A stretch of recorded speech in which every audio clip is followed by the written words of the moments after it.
चंद्रभागा लिंग पुंडलीक कामधेनु कल्पतरू चिंतामणी आवडीची धनी पुरविती. श्रीमंत जगद्गुरु तुकोबाराय अभंगामधून आपल्या आवडीच्या गोष्टी या अभंगामधून या ठिकाणी विशद करतात. काय आवडे पंढरी भीमा पांडुरंग चंद्रभागा लिंग पुंडलीक. मला पंढरपूर आवडतं, चंद्रभागा आवडते, पांडुरंगराय आवडतात, पुंडलिकराय आवडतात. आता या सगळ्या गोष्टी आपण असं का आवडतात तर त्याचं उत्तर महाराज दृष्टांत देऊन या ठिकाणी सांगतात. कामधेनु कल्पतरू चिंतामणी आवडीची धनी पुरविती. ज्याप्रमाणे कामधेनु कल्पतरू चिंतामणी या माणसाच्या अंतकरणामधील सर्व इच्छा यथोच्च पूर्ण करत असतात, त्याप्रमाणे माझ्या आवडीच्या ज्या काही गोष्टी आहेत त्या माझ्या अंतकरणामधील सर्व इच्छा यथोच्च पूर्ण करतात. आवडीच्या विषयांमुळे सगळ्या इच्छा माझ्या आज पूर्ण झाल्याचे योगानं काय अनुभव मला प्राप्त झाला म्हणून सांगतात. तुका म्हणे जीवा थोर झाले सुख नाटवे हे भूक तहान काही.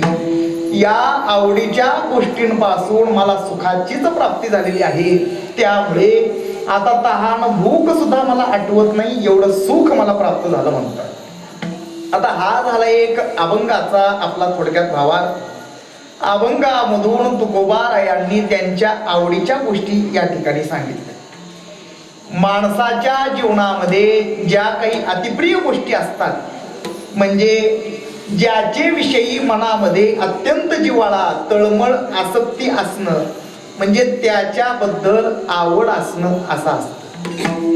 आता आवड हा विषय बहुतांश करून सर्व सजीवांच्या ठिकाणी पाहायला मिळतो आणि प्रत्येकाला कशाची ना कशाची तरी आवड ही असतेच. पण प्रत्येकाचे आवडीचे विषय हे ज्या त्या घटकावरती, ज्या त्या क्षेत्रावरती, ज्या त्या कार्यावरती अवलंबून असतात. कारण आवडीचा विषय हा एकच असतो असं म्हणता येत नाही, अनेक आवडीचे विषय असू शकतात. जसं एखाद्याला वाचायला आवडत असतं, मग त्याच व्यक्तीच्या ठिकाणी फिरण्याबद्दलची आवड दिसते. त्याच व्यक्तीला खाण्यामधील एखादा कुठला तरी पदार्थ आवडत असतो, हा त्याच व्यक्तीला भजन करायला टाळ वाजवायला सुद्धा आवडत असतो. म्हणजे अशा अनेक प्रकारच्या आवडी असू शकतात. तसं महाराज या ठिकाणी म्हणतात की मला पंढरपूर आवडतं, चंद्रभागा आवडते, पांडुरंगराय आवडतात, पुंडलिकराय आवडतात. महाराज म्हणतात की मला पंढरपूर फार आवडतं.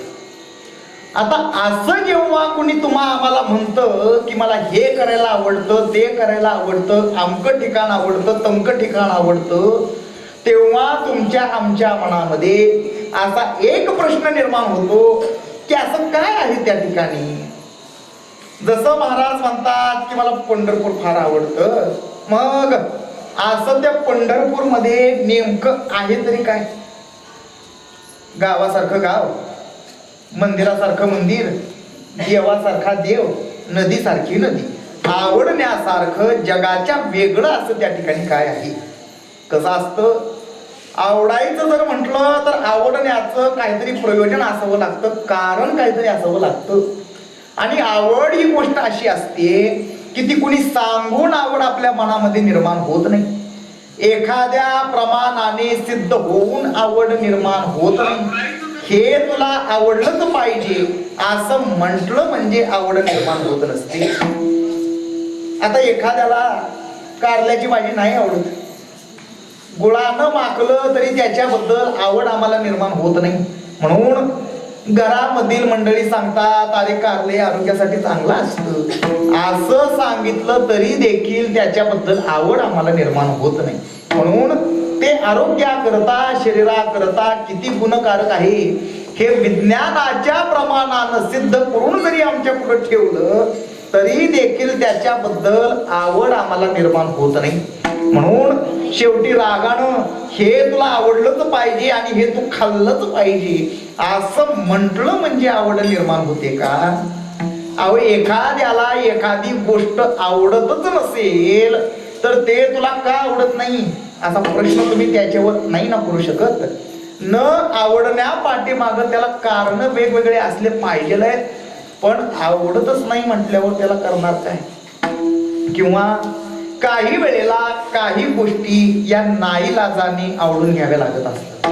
म्हणजे एखाद्याला डॉक्टर होण्याची इच्छा असते, पण नाईलाजानं शिक्षक व्हावं लागतं, आर्थिक परिस्थितीमुळे अथवा अन्य कारणामुळे. पण आवड नसताना एखाद्याला आपल्याच घरामधील एखादी व्यक्ती कुणी आवडत नसते, पण नाईलाजानं का असत नाही, ती आवडून घ्यावी लागते, हा भाग निराळा. नंतर केव्हा तरी त्याच्याबद्दल आवड निर्माण होते. आवड निर्माण होण्याकरिता दोन धर्म आणि एक प्रयोजन असावं लागतं, तेव्हा ती आवड निर्माण होते आणि ती टिकते. ती कोणी सांगून, धाक दाखवून, प्रमाणाने सिद्ध करून आवड निर्माण होत नाही. कायद्याने आवड निर्माण करता येत नाही. युक्ती प्रयुक्तीने आवड निर्माण होत नाही. मग ती आवड कशी असावी लागते? अंतरी आवड असावी लागते, मनाची आवड असावी लागते, मूळचीच आवड असावी लागते. आता ही अंतरी आवड, मनाची आवड कशी निर्माण होत असते याचा जर विचार जर करायचा झाला तर तो सुद्धा एक जरा आपल्याला करायला येतो. बघा, या जगतामध्ये प्रत्येकाला वेगवेगळं काही ना काही आवडत असतं. म्हणजे प्राण्यांना वेगळं आवडतं, पक्ष्यांना वेगळं आवडतं, माणसांना वेगळं आवडतं, देवाला वेगळं आवडतं, भूताख्यातांची आवड वेगळी. आता प्राण्यांमध्ये सगळ्याच प्राण्यांना एकच आवडतं असं नाही, प्रत्येकाला वेगवेगळं आवडत असतं. आता त्या गाढवाला गावची उकिरडे फुकायला आवडतं म्हणजे हे काम सगळ्याच प्राण्यांच्या आवडीचं असतं असं अजिबात नाही. त्या वराहाला, डुकराला घाणीमध्ये, चिखलामध्ये राहायला फार आवडतं. वाघ सिंहांना एकांतामध्ये, गुहेमध्ये राहायला फार आवडतं. आता हे जसं यांच्या राहण्याच्या बाबतीत आहे तसंच यांच्या खाण्याच्या बाबतीत सगळ्याच प्राण्यांना एकच खायला आवडतं असं नाही, प्रत्येकाला वेगवेगळं आवडत असतं. वाघ सिंहांना मांसच खायला आवडतं, गाईला म्हशीला हिरवं गवत खायला फार आवडतं, घोड्याला हरभरे खायला फार आवडतात. आता हे जसं प्राण्यांचं आहे तसंच पक्ष्यांच्या बाबतीत सगळ्याच पक्ष्यांना एकच खायला आवडतं असं नाही, प्रत्येकाला वेगवेगळं आवडत असतं. राजहंस मोतीच वेचतो, बगळा माशाचं खातो, चिमण्यांना टिपलेलं धान्य खायला फार आवडतं. आता हे जसं पक्ष्यांचं आहे तसाच प्रकार माणसांचा. सगळ्याच लोकांना एकच खाणं आवडतं असं नाही, सगळ्याच लोकांची आवडीची ठिकाणं एकच असतात असंही नाही. हा सर्वांनाच भजन करायला, परमार्थ करायला आवडतो असंही नाही, तर प्रत्येकाच्या आवडी निवडी वेगवेगळ्या असतात. तसं महाराज या ठिकाणी म्हणतात की मला पंढरपूर फार आवडतं. आता तुकोबारायांना पंढरपूर का आवडतं? गाईला म्हशीला हिरवं गवत खायला का आवडतं? एखाद्याला तिखट पदार्थ, शिळं अन्न, विटलेलं अन्न खायला का आवडतं? एखाद्याला खोटं बोलायला, चोरी करायला, लबाड्या करायला का आवडतं? एखाद्याला कीर्तनामध्ये झोपायला का आवडतं? प्रत्येक लोकांमध्ये ही अशी आवडीबद्दल भिन्नता का? तर त्याचं उत्तर म्हणजे असं की जो विषय असतो आणि जी प्रकृती असते त्याच्यामध्ये समान गुण असावे लागतात. आता गायीची प्रकृती अत्यंत सात्विक आहे. गाय ही सत्वगुणी आहे आणि तिचं जे काही खाद्य आहे म्हणजे गवत हे निसर्ग नियमानं उगवलेलं असल्याचे योगानं ते सुद्धा सात्विक असतं. त्याच्यामध्ये रजगुण तमोगुण नसतो, अत्यंत सत्वगुणी असतं. असं दोन गुणांचं समीकरण जेव्हा व्हावं तेव्हा ते आवड निर्माण करत असतं. याच्या उलट एखाद्याला तिखट पदार्थ, शिळं अन्न, विटलेलं अन्न खायला आवडतं का? तर त्यांची प्रकृती तमोगुणीच आहे. अहो, ज्याच्या प्रकृतीमध्ये 80% तमगुण भरलेला असेल, 10-12% रजगुण असेल आणि एखादा दुसरा टक्का जर सत्वगुण जर असेल तर तशाच पदार्थाविषयी, तशाच घटकाविषयी, तशाच ठिकाणाविषयी त्याची आवड जात असते. याच्या उलट ज्याच्या प्रकृतीमध्ये 90% सत्वगुणच जर भरलेला असेल तर त्याला सत्वात्मक चांगलंच आवडलं जातं. हा जेव्हा विषयांमधील हे दोन गुण समान होतात म्हणजे भोगाचे आणि भुक्त्याचे, हे दोन गुण जेव्हा समान होतात, एकत्र येतात, तेव्हा ते अशी त्याची आवड निर्माण करत असतात. आणि एकदा त्या गोष्टीची आवड आपल्या मनामध्ये निर्माण झाली की त्या गोष्टी अखेरच्या श्वासापर्यंत त्या एकत्रीपासून बाजूला कधीच जात नसतात. अहो, त्या भुंग्याला त्या कमलकंदाची किती आवड असते हो. ते कमळ सकाळी उमलल्यानंतर तो भुंगा त्याच्यामध्ये जाऊन बसतो, त्यामधील मकरंद सेवन करत राहतो. सायंकाळ झाली तरी त्याचं भाग त्या भुंग्याला राहत नसतो. सायंकाळ झाल्यानंतर ते कमळ मिटल्यानंतर तो भुंगा आतमध्ये अडकून गुदमरून जीव देतो, पण ते कमळ तो अखेरपर्यंत सोडत नाही. त्या भुंग्यानं जीव दिला, प्राण दिला, पण ते कमळ त्यानं शेवटपर्यंत सोडलं नाही. हे असं का? तर त्या भुंग्यामधील गुण आणि कमळामधील गुण हे समान असतात, एकत्र येतात आणि ते एवढी अशी त्याची आवड निर्माण करतात. आता हे सगळं सांगायची गरज आपल्याला का पडली? तर आवड निर्माण का होते याच्यासाठी.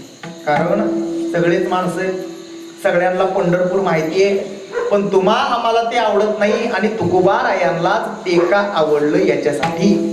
तर त्याचं उत्तर म्हणजे असं की त्या पंढरीमधील जे काही गुण आहेत ते आम्हा वारकऱ्यांच्या अंगामध्ये असतात. म्हणून महाराज या ठिकाणी म्हणतात, आवडे पंढरी.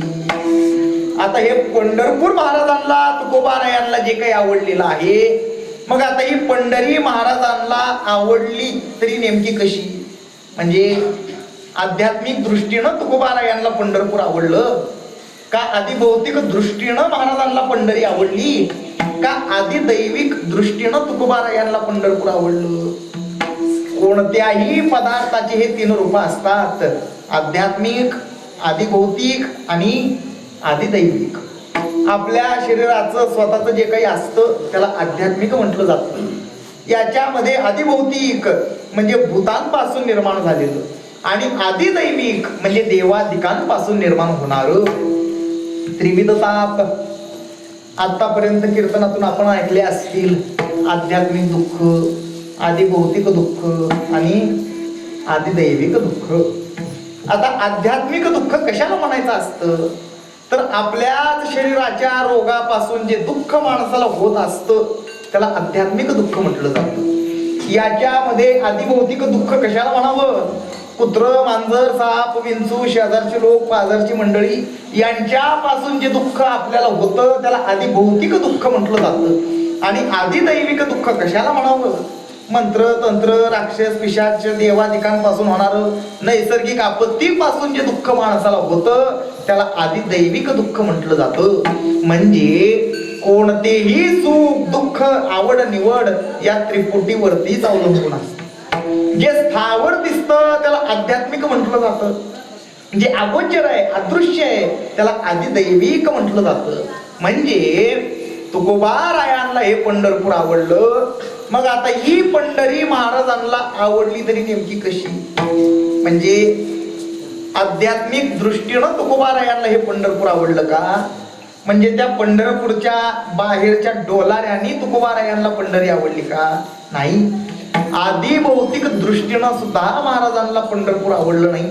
मग आवडलं तरी कसं? आधी दैविक दृष्टीने. कसं? जो दिसत नाही तो परमात्मा तेथे आहे, त्या परमार्थाच्या दृष्टीनं म्हणजे त्याच्या आवडीने ती आवड निर्माण झाली. एक विषय तो सकाळांचा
सकळांचा हरी, त्याच्या आवडीने आवडी इतरी.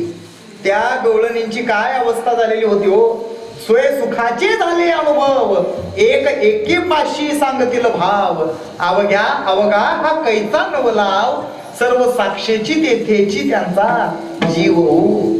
गवळणी भगवान श्रीकृष्ण परमात्म्या करता काय काय करायच्या, भगवंता करता सगळं काही आवडून घ्यायच्या.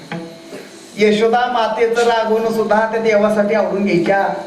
त्या भगवंतानं खोड्या काढल्या तरी ते सुद्धा आवडून घ्यायच्या. भगवंतानी मडकी फोडलं तरी ते सुद्धा आवडून घ्यायच्या. का?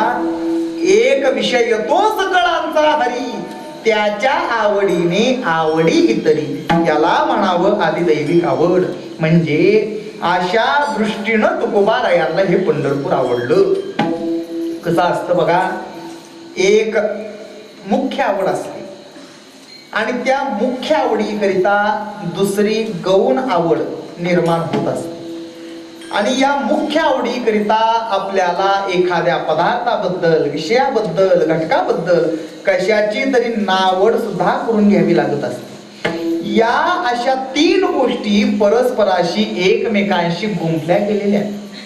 आता आमच्या तुकोबारायांना पंढरपूर आवडतं, चंद्रभागा आवडते, पांडुरंगराय आवडतात, पुंडलिकराय आवडतात. पण नेमकं यातला आवडतं काय? कसं आहे, प्रत्येक संसारिक माणसाच्या घरी चार गोष्टी असतात. चार गोष्टींचाच प्रपंच असतो की. कोणत्या? धनदारा, पुत्रजन. मग आता एखाद्याला विचार, बायको आवडते का? आवडते. मुलगा आवडतो का? आवडतो. पैसा आवडतो का? आवडतो. सत्ता आवडते का? कोणाला सत्ता आवडत नाही? बायको, मुलगा, पैसा, सत्ता, प्रतिष्ठा, हे सगळं जे काही आहे हे तुम्हा आम्हाला सगळ्यांना हे सगळं आवडतं खरं. पण आवड म्हणून आवडतं की भोगा करता म्हणून आवडतं? मुला करता मुलगा माणसाला आवडतो का उतार वयामध्ये माझ्या काहीतरी कामाला येईल म्हणून मुलगा माणसाला आवडतो? पैशा करता पैसा माणसाला आवडतो का भोगा करता म्हणून पैसा माणसाला आवडतो? काय दिसायला चांगला दिसतो, कोऱ्या खरखरीत नोटा असतात, मग त्या तिजोरीमध्ये हळदी कुंकू लावून अशाच आयुष्यभर आम्हाला पाहायला आवडतात का त्या पैशांमधून आम्हाला सुखाच्या गोष्टी घेता येतात म्हणून पैसा आम्हाला आवडतो? माना करता मान माणसाला आवडतो का तो मान भोगण्याकरता म्हणून मान माणसाला आवडतो? केवळ आणि केवळ स्वतःच्या भोगा करता या सगळ्या गोष्टी माणसाला आवडत असतात.